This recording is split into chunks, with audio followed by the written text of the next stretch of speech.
Hello there everybody, welcome to this week's edition of The Verdict, and we are going to concentrate solely on Irish Champions Weekend. Day 1 at Leopardstown, Day 2 at the Curragh. There were 6 Group 1s in total. We will have a look at 5 of them. We will just eschew one of the Group 1s, and that's the Matron Stakes, won by Pearls Galore. But I can tell you what happened in that. She made all, and she got an easy lead out in front, the course track sectionals tell us, as did Jadumi when he won the Boomerang Mile. So let's have a look at the winners then for Leopardstown on the Saturday. And these winners should be seen through the prism of quite testing ground. It was quite sticky, the jockeys were reporting, and the times were quite slow.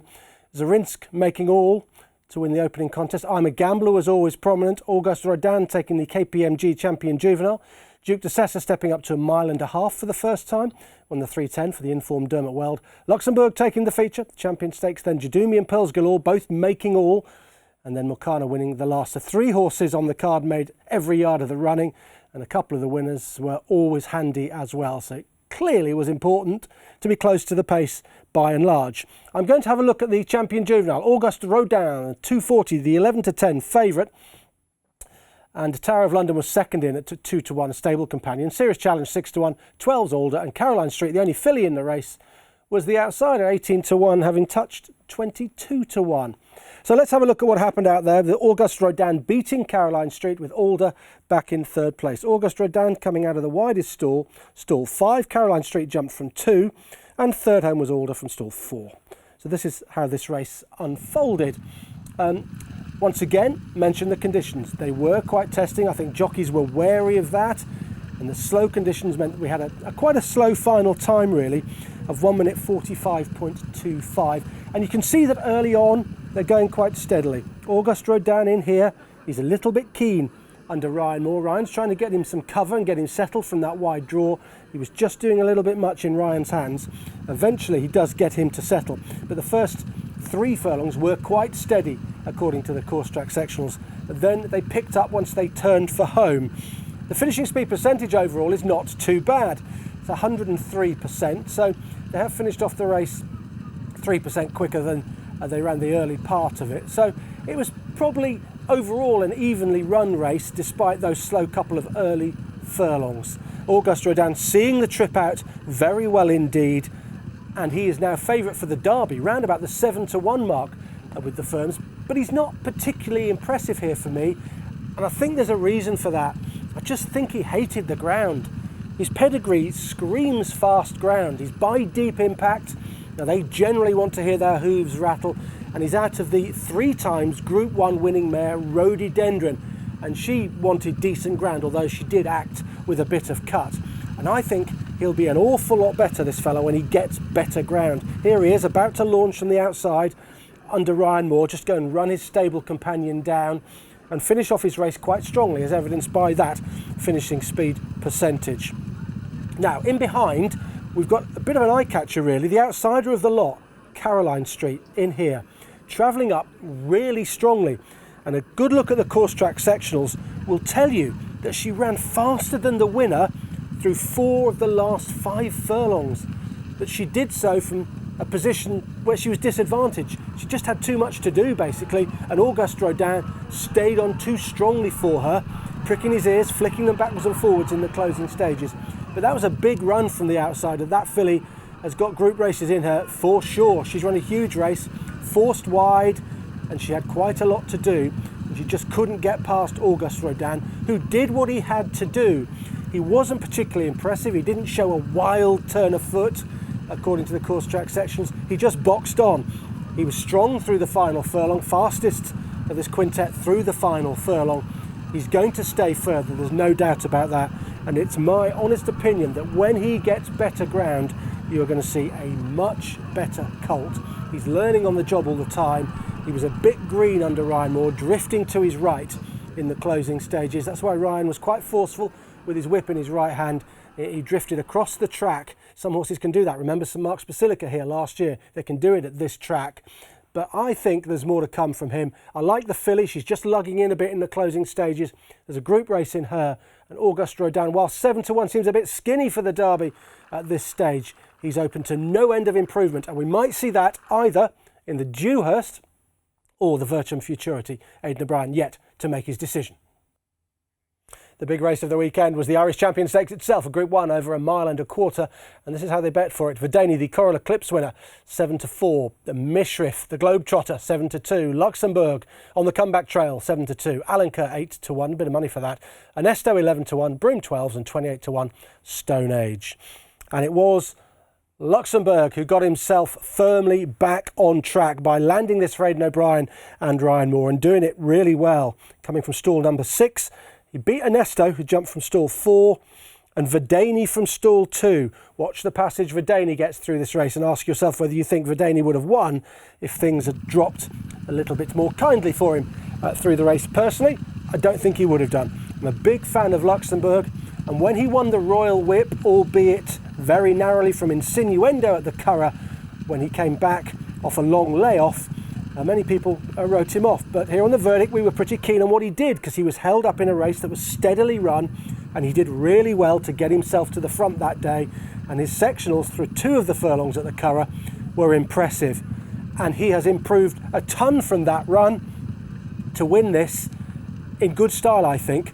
Now, his stable companion took them along, Stone Age, out in front, ahead of Broome. So the Aidan O'Brien team dictating what happened out there.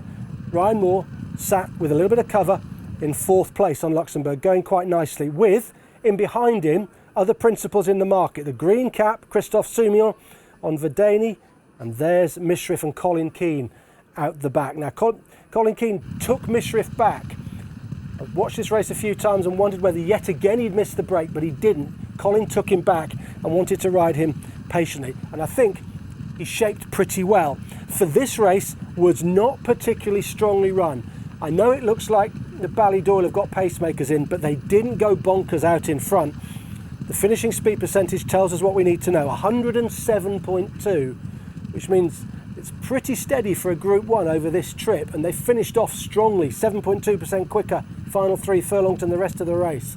So Luxembourg's seen the trip out really well, but it was quite steadily run. His final 3 furlongs, pretty good, 36.97, so just over even 12s for the final 3 furlongs. Now, in a Group 1, you would expect a horse to accelerate better than that, but it's conditions that dictate the sectionals, really. It's quite holding out there, it's quite tacky, and horses are not getting much help from the ground, so they're not going as fast as you might expect, and factor that into the sectionals when you look at them on the Racing TV website. Now, here's the trouble for Verdani. In behind, under Soumillon. Here he is, with the green cap, signed as the Aga Khan's colours. Now, Soumillon wanted to come this way. That's where he had a look. But Colin Keane on Mishriff was not having it. There's no way Mishriff was going to let him out. So Soumillon dives for the inside. Meanwhile, Luxembourg has got a clear run at it. He's away and gone. He's got a positional advantage in a steadily run race over Mishriff, and Verdani is now getting trouble in behind. All he's got to do is see off the horse in white, which is Ernesto. And I think he does that pretty well. I think he outstays Ernesto. Look where Soumillon's ended up. He's found the rail. Having tried to come outside between Stone Age and Mishriff, he's had to switch to the inner, and eventually he's run on and grabbed 3rd place, whilst Luxembourg outstays Ernesto out in front. Now, who knows whether Verdani would have won if he'd got out. See, Soumillon's looking for that gap now. Here he is. And he's looking for a way out. Now, no way is Ryan Moore going to let him in here. Ryan will just not let that. So Soumillon's going to look here between Luxembourg and Mishriff. But he's going to get no joy at all from Colin Keane or Ryan Moore. Look, he's having a look there. No, Ernesto comes across as well, and that sandwiches him out. So then he has to dive down towards the inside. It's hard to know whether he would have won. He is a horse with a sharp turn of foot, and he certainly would have gone closer, we can say that much. But now we know that Luxembourg is back. He was the strongest at the finish of all of these, 13.17 seconds compared to the others. So he was the quickest through the final furlong. And I think in time, he is sure to stay 1.5 miles. Furlong 6, 7 and 8 were all quite steadily run here. It was all sub 12 second furlongs after that. So it did really pick up the pace in the home straight. Now, I just want to mention Mishriff. It was said afterwards that Mishriff perhaps didn't like the ground, he wasn't getting much help out of it, he got a bit stuck in it. But I think he shaped very well, and if you look at the course track sectionals, he really picked up, he really quickened quite well but he had too much to do given how the race was run.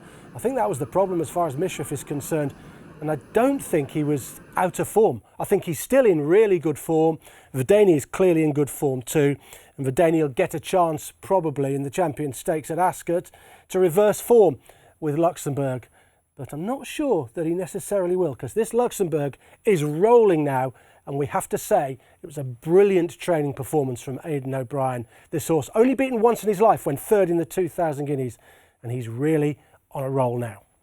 From Leopardstown on Saturday, we go to the Curragh on Sunday, where conditions were quite attritional, a ground described as heavy, and the times back that up. Let's have a look at the winners on the day when there were 4 Group 1s on the card. Dexter Bell took the first Above the Curve. It was a nice winner for Joseph O'Brien, and Ryan Moore was riding for Joseph. A 5-1 shot. That was the race that La Petite Coco ran in. She was a bit disappointing. Highfield Princess, we'll have a look at her in a moment. She won the Flying 5. Tahira, she won the Moyglare. We'll look at her as well. We'll look at Al Riffa, who won the National Stakes, and the brilliant, in my opinion, Kyprios, who won the Irish St Ledger. I would just mention Eve Johnson-Horton, who won the 4:45, the sales race with Streets of Gold, the brilliant Streets of Gold. She's done so well with that horse. And Johnny Murtagh won the last race. But let's start with just a brilliant sprinter, Highfield Princess. She'd won the Nunthorpe, and she was 5-4 to back that up with this Group 1 Flying 5. A Case of You, a winner in Dubai at the World Cup meeting, was 13-2. Dragon Symbol, 11-1. Mooney Esther 11s, Romantic Proposal 11s, it was 12s, Russell and 14s, and bigger the rest of them. Well, it's Highfield Princess again. She came out of what was probably a low enough draw, really, stall 7. Hard to pick the numbers out there, but there she is. Floaters from 19.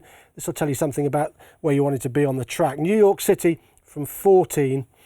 And then we had Dragon Symbol, who's run an absolute blinder back in 4th place.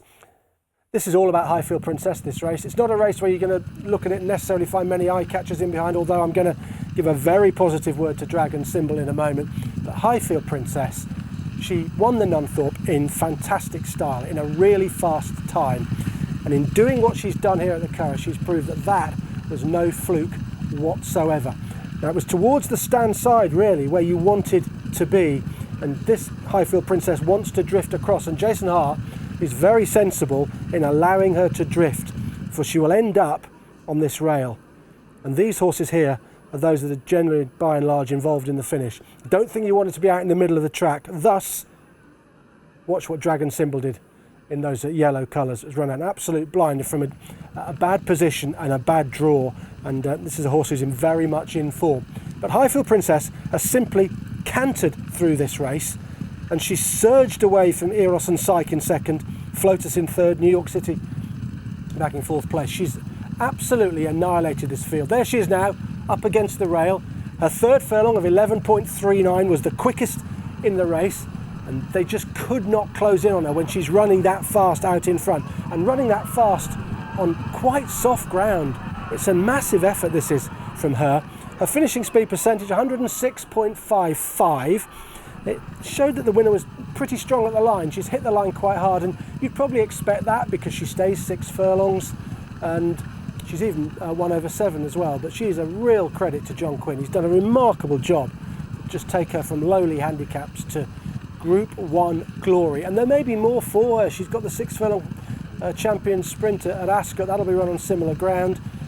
Whilst 5 furlongs really seems to be her bag now, 6 furlongs at Ascot would not necessarily be beyond her, and she'd be interesting should she turn up there, and I'm sure she'll have a go. Now, Dragon Symbol out wide, the grey horse. Here he is.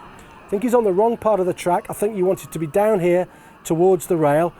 I think Highfield Princess had won wherever she'd raced, but I think by and large you wanted to have a high draw. But Dragon Symbol's run a very good race. We're going to give him a sectional upgrade because he was faster than the winner on the wrong part of the track through the 3rd and 4th furlong. He ran his heart out chasing Highfield Princess, but he's just not good enough to go with her or get past her. But he beat those horses that raced towards the middle of the track, and at a big price, he'd be quite interesting over 6 furlongs in the Kipco Champions Sprint. He's on his way back, I think, Dragon Symbol. We know he's very, very useful, and I'd be quite interested in him at an each-way price in the Champions Sprint. But it's going to take some sprinter to beat this Brilliant, brilliant mare. She's had a superb season, and that Nunthorpe success was definitely no fluke. You can get some funny results at York. Well, it wasn't funny at all. A very fast time, a fast time here as well. She's a star. Let's turn attention to 2-year-olds now. The Moyglare first up, and this was a very interesting race. Meditate, who'd won nicely at the Curragh last time up for Aidan O'Brien and Ryan Moore, was the even money favourite. Tahira 100 to 30 and quite well backed. Thornbrook 17 to 2. Never Ending Story was 9 to 1. It was 14s and bigger, the rest of them. And it was Tahira who is wildly impressive in taking this from stall 7. Sheepskin Noseband, His Highness the Aga Khan colours, beating the favourite, who was drawn out wide. It wasn't a help to Meditate, I didn't think. And third home was Eternal Suns from stall number 3. I think this has got to be one of the better 2-year-old performances we've seen all year from a colt or a filly. Who's hugely impressive in winning this. She travels strongly throughout, and she only has to be nudged out hands and heels to land the Moyglare for Dermot Weld, whose horses are in tremendous form at the moment. Remember the conditions, attritional, heavy ground. This was quite evenly run given those conditions, a finishing speed percentage of 102.33%. So they didn't mess around out there, and that includes Meditate, who's got to the front now from her draw. She was drawn out quite wide. There's Tahira, the winner, and here's Meditate. And she pushes on quite a sound pace up front, and I think she pays for that late on. She certainly doesn't see out the 7 furlongs as well as Tahira, who was always bopping in behind and has quickened up in good style. Final 3 furlongs, 37.34. Now you probably would expect even 12s at least through the final 3, say 36 seconds, but the conditions dictate. Nonetheless, Tahira has quickened up in pretty good style, I think. Final furlong, she was way quicker than Meditate. And look here, everything, if you just stop it there, everything's under the pump, bar this horse. She's absolutely cruising on the outside. She virtually pulled her way into contention. Ryan's gone, he's quickened, Meditate's found for him out in front. But then from now, when she gets to the furlong pole, she gets very tired, Meditate. Her final furlong, 14.01. She was really on fumes out there, Meditate, as Tahira surges past and sees the trip out way better than the runner-up. She's clearly very useful indeed, and this will show you just how well she tanks into the race on the outside. Meditate, I just think, didn't really see the trip out in the conditions. I think that was the problem for the favourite, who was pretty well supported. She did quicken, she got to the furlong pole, and then she emptied very quickly once she got there. But nonetheless, she pulled clear of the rest in pretty good style. This final 3 furlongs, 37.34, surges Tahira to the front, and she wins going away. Interesting what they're going to do with her. The initial thoughts were from Dermot Weld and his team that is it for the season, no more. They'll put her away, and she's clearly going to be aimed at the Guineas and possibly the Oaks. And remember her pedigree, she's a half-sister to Tanawa, so she's going to stay a mile and a mile plus, no problem at all. She's a wildly exciting prospect for next season. So we've seen the 2-year-old fillies in action in their Group 1. Now it's the turn of the colts in the National Stakes. 7 furlongs once again, and Aesop's Fables the 8 to 13 favourite for Aidan O'Brien and Ryan Moore. Marban was 7 to 1. Al Rifa 9 to 1 from 11s. Hans Anderson 9 to 1. 9 to 1 Proud and Regal, and Shartash was 14 to 1. And the favourite is turned over here. Doesn't even make the first 3 because Al Rifa does the job for the Joseph O'Brien team. Dylan Brown McMonigal was the man on board. Stall 5 was where he came from. Second home, Proud and Regal, right next door in stall 6. For the Aidan O'Brien team, Shartash from 2 for Johnny Murtagh was 3rd. And Aesop Fables, the favourite, well, could only manage 4th. So we'll send them on their way and have a chat about how this race was run. Well, it wasn't quite as strongly run as the fillies in the Moyglare. 104.27% was the finishing speed percentage. So they finished the race off just over 4% quicker than they ran the rest of the race, or at least the winner did. And I think the winner was therefore at a slight positional disadvantage and has done quite well to win. Held up out the back by Dylan Brown McMonigal, brilliant jockey he is, just sat in there at this stage, tracking the horse that finished in 2nd place, and Shartash is there, he finishes 3rd. He quickens up in pretty good style. I think he's done well in the conditions because Hans Anderson's just set in a modest enough gallop out in front, and he's going to be quite hard to run down. Aesop's Fable's in a great spot in second place under Ryan Moore, just a little bit keen perhaps, and maybe he didn't handle conditions, certainly not as well as some of them. He was a shade disappointing, but I'm sure they'll get him back when he encounters better ground, and we'll see a better horse when he does. But this was quite a good performance from Al Riffa. Quickened up through the sixth furlong, 11.43. That's pretty good in the conditions. This is the penultimate furlong when he's been asked to go by Dylan Brown McMonigal. He fires that 11.43 and it surges him to the front. It's a good effort from him. He did 11.92 as he wound up for that 11.43, and that was just too good for his rivals. He just was able to quicken better than they were in the conditions, and then he held on from the runner-up, who was outpaced and then rallied again in the closing stages. Shartash running well. You throw a bit of a blanket over all of them in the closing stages, but nonetheless I think you need to give the winner a bit of an upgrade for what he did, because he's had to quicken to get to those in front of him, and then he's just stayed onto the line and held on from the rallying runner-up. If they'd been stopping in front of him, that potent turn of foot that he's got would be more of a weapon than it looked here. So I think there's more to come from Al Riffa, and he should not be underestimated going forward. Don't quite know where he's going to go, but we'll probably see him in another Group 1 race this autumn, because he clearly handles softish conditions. So a race that wasn't quite as strongly run as the fillies race, and probably not as impressive as the filly. I don't think he's as good as the filly, but nonetheless he's a little bit better, the numbers say, than it looked out there. Let's have a look at the Irish St Ledger. Sonny Boy Liston, the winner of this race last year for Johnny Murtagh. 1 3/4 was the trip, and Kyprios was the 8-11 favourite. Hamish was 5-1.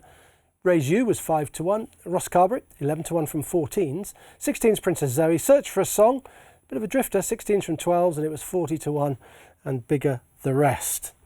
And it was a real dude of a horse, Kyprios, who got the job done here on the back of his success at Ascot in the Gold Cup there, and also his success at Goodwood as well. He is the best stayer around, make no mistake. I know Coltrane and Trushan knocked heads at Doncaster over the weekend, and they are very good stayers. But this guy, in my opinion, is the real deal. They went an okay clip in this, 1 3/4. The time was pretty good, 3 minutes 4.67. Sonny Boy Liston last year was a couple of seconds quicker, but that was on much better ground than they encountered here. So I've got this down as a pretty good time overall from Kyprios, who had to be rousted along by Ryan Moore in the early stages to get a prominent position. Sensibly ridden, you'd have thought, given that he stays 2 miles plus. And he is a bit of an idle so-and-so. He only does what he wants to do, and he only wins by narrow margins, but he keeps winning, and he keeps finding for Ryan Moore when he has to. And I think he's a horse who's just going to go on to greater and greater things next season. It's hard to see him being beaten in cup races next year, and I think we're looking at a superstar of the staying division. What did he beat? Well, he beat Hamish, who's a very good horse when he gets cut in the ground for William Haggis, and he absolutely loomed up here in the home straight, Hamish, going well. Looked like he could take Kyprios whenever he wanted, but no, Kyprios doesn't lie down, and they have a good battle, which Kyprios wins pretty closely. We'll pick them out in the run so we can see where they come from.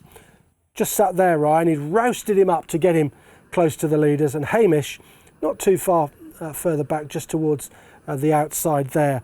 And they're the only two that really matter in the closing stage. You Search for a Song finishes third, a real admirable effort from that horse, but was a bit weak in the market and seemingly not fancied to win this. Kyprios now still just being niggled by Ryan Moore, still just at him a little bit. Remember, he stays a lot further than this, and maybe he was finding the pacer a little bit hot out in front, but it really winds up once they turn into the home straight. Good honest gallop throughout the course track sectionals tell us, definitely for the conditions which were worsening throughout the afternoon. And this is where Ryan angles to the outside on this fella, ready to go and attack. Big white face just coming into contention with the white sleeves and the red cap. And now he will just do what he wants to do and no more. That's the sort of horse he is. Princess Zoe under strong pressure towards the outside. These are her conditions. She has to go down as slightly disappointing. And now Ryan's anxious to press the button because this horse needs to be wound up some way out. And here he is, being scrubbed along vigorously by Ryan. And meanwhile, in behind, Hamish has loomed up, going strongly on the outside. And you'd think here, from the jockey's body language, that Hamish will take Kyprios. But no, Kyprios is a class act under pressure. He always finds.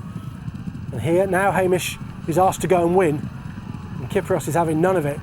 And Ryan gets stuck into him. He has to ask this horse for effort. But when he does, there's loads in the tank. And now Hamish is beaten off. Now what does Kyprios do? I've done enough now, thanks. That'll do me for the day. And he only wins by just over a length in the end. And that's the sort of horse that he is.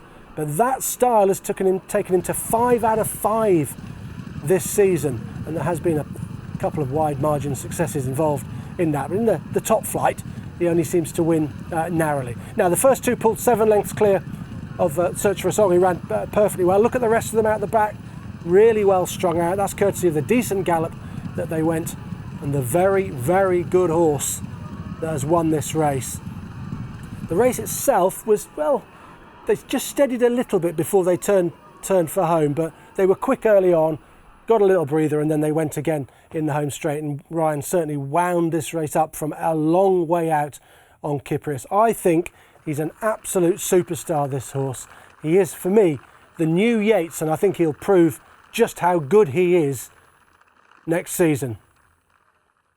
That was this week's verdict. I hope you enjoyed looking back at Irish Champions Weekend. Some really good stuff at Leopardstown, where being on the pace was very important and where Luxembourg bounced back to his 2-year-old best, only beaten once in his career to date, and there's going to be a lot more to come from him. And we saw a very good 2-year-old, I think, at the Curragh in Fahira for the Dermot Well team. We won't see her till next season, but she looked very good. And we saw a real dude of the staying division in the brilliant Kyprios. See you next week.